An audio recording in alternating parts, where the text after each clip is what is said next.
Hi friends, welcome to Digital Technology Channel. இன்னைக்கு இந்த வீடியோல நம்ம ஒரு முக்கியமான டாபிக்ஸ் பத்தி பார்க்க போறோம். அதாவது சென்னை பல்கலைக்கழகம் சார்பாக 12ஆம் வகுப்பு முடித்தவர்களுக்கு 12ஆம் வகுப்பு முடித்த ஏழை மாணவர்களுக்கு இலவச கல்வி திட்டத்தின் கீழ் ஆள் சேர்ப்பு நடைபெற்றுக் கொண்டிருக்கிறது. அதுக்காக எப்படி நம்ம விண்ணப்பிக்கலாம், யார் யார் விண்ணப்பிக்கலாம், அதோட தகுதிகள் என்ன அப்படிங்கிற முழு விவரத்தை இந்த வீடியோல நம்ம பார்ப்போம். இந்த வீடியோவை ஸ்கிப் பண்ணாம கடைசி வரைக்கும் பாருங்க. இந்த வீடியோவை நிறைய பேருக்கு ஷேர் பண்ணுங்க. டிஜிட்டல் டெக்னாலஜி சேனலை சப்ஸ்கிரைப் பண்ணாதவங்க சப்ஸ்கிரைப் பண்ணி பெல் ஐகானையும் பிரஸ் பண்ணுங்க. இந்த வெப்சைட்டை நீங்க ஓபன் பண்ணிக்கோங்க. இந்த வெப்சைட்டோட லிங்க் நான் டிஸ்கிரிப்ஷன்ல கொடுக்குறேன். இதுதான் யூனிவர்சிட்டி ஆஃப் மெட்ராஸ் அவங்களோட அபிஷியல் வெப்சைட். இந்த வெப்சைட்டை நீங்க ஓபன் பண்ண உடனே கீழே வந்தீங்கன்னா கொஞ்சம் அனௌன்ஸ்மெண்ட் கொடுத்திருக்காங்க. முக்கியமான அனௌன்ஸ்மெண்ட் எல்லாம் கொடுத்திருக்காங்க. இதுல இந்த வியூ வால் அப்படிங்கிற டேபை கிளிக் பண்ணா இதுல நிறைய அனௌன்ஸ்மெண்ட் இருக்கு. அதுல Madras university free education scheme application form அப்படின்னு சொல்லிட்டு ஒரு லிங்க் இருக்கு. அந்த லிங்கை நீங்க கிளிக் பண்ணுங்க. உடனே ஜெனரல் இன்ஸ்ட்ரக்ஷன் அப்படின்னு சொல்லிட்டு கொஞ்சம் முக்கியமான தகவல்கள் கொடுத்திருக்காங்க. அதை நீங்க கிளியரா பார்த்து தெரிஞ்சுக்கோங்க. பதிவேற்றம் செய்ய வேண்டிய சான்றிதழ்கள்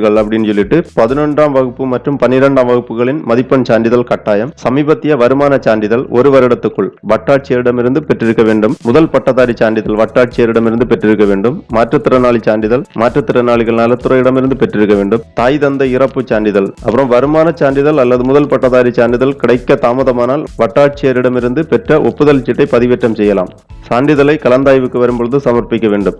விண்ணப்பத்தையும் அதில் குறிப்பிட்டுள்ள பொருத்தமான சான்றிதழ்களையும் சென்னை பல்கலைக்கழக இணையதளத்தில் +2 தேர்வு முடிவுகள் வெளியிடப்படும் தேதியிலிருந்து 15 நாட்களுக்குள் பதிவேற்றம் செய்ய வேண்டும். இணையதளத்தில் எல்லா மென் பிரதிகளுடன் பதிவேற்றம் செய்யப்பட்ட விண்ணப்பங்கள் மட்டுமே ஏற்றுக்கொள்ளப்படும். மேலே குறிப்பிட்டுள்ள ஆவணங்கள் பதிவேற்றம் செய்ய தவறினால் உங்களது விண்ணப்பம் நிராகரிக்கப்படும் அப்படின்னு சொல்லியிருக்காங்க. இதுல இருந்து நமக்கு தெரியுது, தாய் தந்தை இல்லாதவங்களுக்கும் வருமானத்துல பின்தங்கிய மாணவர்களுக்கும் தான் இந்த அப்ளிகேஷன் பண்ண முடியும். அவங்களுக்கு தான் சீட்டு கிடைக்க மாதிரி சொல்லியிருக்காங்க. இதுல இந்த அக்ரிங்கிற டேபை கிளிக் பண்ணிட்டு அக்ரி கொடுத்துட்டு இதான் ரெஜிஸ்ட்ரேஷன் பேஜ். இங்க நீங்க ரெஜிஸ்ட்ரேஷன் பண்ணணும். சென்னை பல்கலைக்கழகம் மாணவர் இலவச கல்வி திட்டம் 2022-2023. இதுல நியூ அப்ளிகன்ட் ரெஜிஸ்ட்ரேஷன் டேபை கிளிக் பண்ணுங்க. இதுல கொஞ்சம் தகவல்கள் கேட்டிருக்காங்க. ஃபர்ஸ்ட் அப்பியர்ட் இன் +2 எக்ஸாம் அப்படின்னு சொல்லிட்டு அதை நீங்க செலக்ட் பண்ணுங்க 2022. அப்புறம் have you cleared all the subject in both +1 and +2 அப்படின்னு கேட்டிருக்காங்க.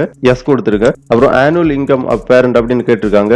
பிலோ 3 lakh per year அதை செலக்ட் பண்ணுங்க. அபவ் 3 lakh செலக்ட் பண்ணீங்கன்னா நீங்க இந்த ஸ்கீம்ல தகுதி கிடையாது. அதனால பிலோ 3 lakh செலக்ட் பண்ணுங்க. அப்புறம் ப்ரொசீட் கொடுத்துருங்க. ப்ரொசீட் கொடுத்த உடனே நியூ அப்ளிகேஷன் ரெஜிஸ்ட்ரேஷன் ஃபார்ம் வந்துருச்சு. இதுல உங்க கேண்டிடேட் நேம் என்டர் பண்ணணும், டேட் ஆஃப் பர்த் என்டர் பண்ணணும், அப்புறம் +2ல உள்ள ரெஜிஸ்ட்ரேஷன் நம்பர் என்டர் பண்ணணும், மொபைல் நம்பரை என்டர் பண்ணணும். என்டர் பண்ணிட்டு உங்க எஜுகேஷனல் குவாலிஃபிகேஷன் போர்டு செலக்ட் பண்ணணும். ஸ்டேட் போர்டா சிபிஎஸ்இ அப்படின்னு சொல்லிட்டு ஸ்டேட் போர்டுக்கு செலக்ட் பண்ணிட்டு கெட் ஓடிபி கொடுத்துருங்க. அப்புறம் டோட்டல் மார்க் கேட்டிருக்காங்க. அவுட் ஆஃப் 600க்கு உங்க 12th மார்க்கை இங்க என்டர் பண்ணுங்க. என்டர் பண்ணிட்டு கெட் ஓடிபி கொடுங்க. உங்க மொபைல் நம்பருக்கு ஒரு ஓடிபி வரும். அதுக்கு பிறகு +2 பாஸ் ஆன் கேட்டிருக்காங்க. எஸ் கொடுங்க.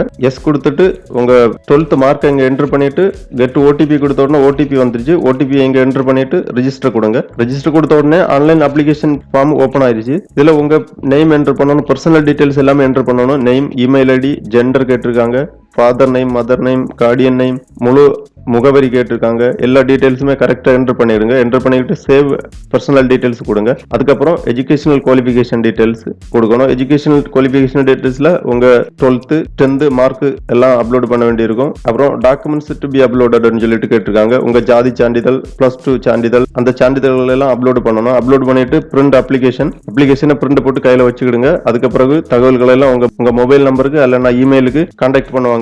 கவுன்சிலிங்காக போகும்போது நீங்க இந்த அப்ளிகேஷன் எல்லாம் ஒரிஜினல் அப்ளிகேஷனும் ஒரிஜினல் டாக்குமெண்ட்ஸ் எல்லாம் சப்மிட் பண்ண வேண்டியிருக்கும். தகுதியான நபர்களுக்கு அட்மிஷன் கிடைக்கும். ஓகே நண்பர்களே, இந்த வீடியோ பிடிச்சிருந்தா லைக் பண்ணுங்க, நிறைய பேருக்கு ஷேர் பண்ணுங்க. டிஜிட்டல் டெக்னாலஜி சேனலை சப்ஸ்கிரைப் பண்ணாதவங்க சப்ஸ்கிரைப் பண்ணி பெல் ஐகானை பிரஸ் பண்ணுங்க. ஆதரவளிக்கும் அனைத்து நண்பர்களுக்கும் நன்றி, வணக்கம்.